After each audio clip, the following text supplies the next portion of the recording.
estamos de volta para mais uma aula sobre segurança da informação. Agora, uma coisa muito importante que nós vamos ver. Nas aulas passadas, nós falamos em relação à segurança e a programas maliciosos, malware, alguns vírus de computador e outros que não são vírus de computador. Ok? Mas a partir dessa aula eu vou começar a comentar também sobre golpes na internet, que não são propriamente programas maliciosos em si, mas são golpes que se aplicam na internet. Até para que tu possa entender melhor, eu fiz aqui um esqueminha para a gente compreender.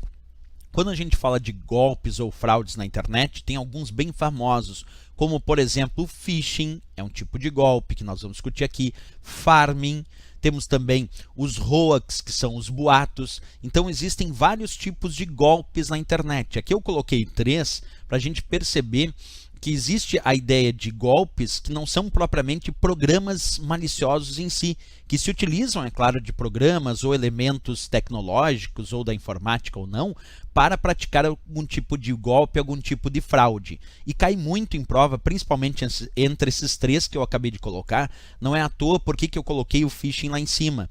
Porque phishing, de fato, entre esses golpes é um dos mais famosos. Temos também os boatos, que são chamados hoax, e também um golpe chamado farming, ok? Então vamos estudar começando com o phishing. O que é um phishing? Phishing é um site ou um e-mail falso, muito parecido com o verdadeiro, mas que tem a intenção de capturar as informações de identificação pessoal do usuário. Então vamos repetir ali a orientação teórica e depois a gente analisa exemplos. Então, phishing, site ou e-mail falso, parecido com o verdadeiro, com a intenção de capturar informações de identificação pessoal. Dando um exemplo prático, tu imagina que eu recebi um e-mail de um determinado banco pedindo para atualizar os dados cadastrais. E esse e-mail tinha a logomarca do banco, tinha a identidade visual, tudo igualzinho como se fosse verdadeiro. Quer dizer, recebi um e-mail com toda a identidade visual e a logomarca daquele banco, pedindo para clicar num link para atualizar os meus dados cadastrais.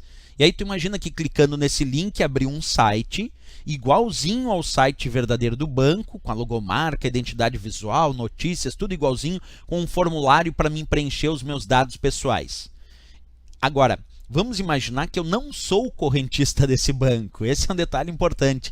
Claro, brincando que eu não teria clicado se eu não sou correntista do banco, mas vamos imaginar essa ideia. Como eu não sou correntista do banco, eu sei já que aquele e-mail é falso, porque ele veio com a identidade visual de um determinado banco, que eu nem sou correntista nem nada, e ele pediu para atualizar os meus dados cadastrais, e ainda clicando ali levou realmente para um site de um banco, só que era um site falso, imitando ser o site do banco verdadeiro, com formulário. Ah, professor, mas isso ninguém mais cai. Claro que cai, por isso que eles mandam muitos e-mails falsos, parecidos com os verdadeiros das empresas, das instituições verdadeiras, só que são e-mails ou sites falsos, que só querem capturar as informações, porque de repente, tu imagina alguém que foi no banco hoje e o gerente disse assim, não esquece de atualizar os teus dados cadastrais. Aí essa pessoa chega em casa e tem um e-mail lá do banco que coincidentemente era do banco dela. E aí ela pediu ali, clicou em se recadastrar, abriu realmente uma página, ela digitou seus dados e mandou, na verdade, para esse mal intencionado que acabou enviando para essa pessoa esse phishing. Então, sempre quando a gente tem a ideia do phishing, o phishing é isso, é um site, um e-mail falso, parecido com o verdadeiro, mas que no fundo quer capturar as informações de identificação pessoal do usuário. Isso a gente chama phishing, tanto para o e-mail falso, parecido com o verdadeiro, como também para o site falso. Por isso o phishing, eles enviam para milhares de pessoas, alguns vão ser correntistas daquele banco, por exemplo, outros não vão ser, alguns não vão acreditar, outros vão, e eles esperam que alguns acreditem e entreguem os seus dados e as informações pessoais. E como eles mandam para muita gente, para milhares de pessoas, um ou outro lá acaba respondendo e entregando seus dados pessoais. A isso nós chamamos então de ataque de phishing, não pode esquecer. Legal, né? Agora, legal, modo de dizer, legal é se cuidar disso e tomar cuidado com esses e-mails que a gente recebe, principalmente de instituições financeiras como os bancos. Isso é muito perigoso, né? É isso, pessoal, por essa aula de segurança. Na próxima, nós vamos continuar falando ainda sobre segurança da informação. Se gostou do nosso vídeo, não esquece, marca gostei e também se inscreve no nosso canal.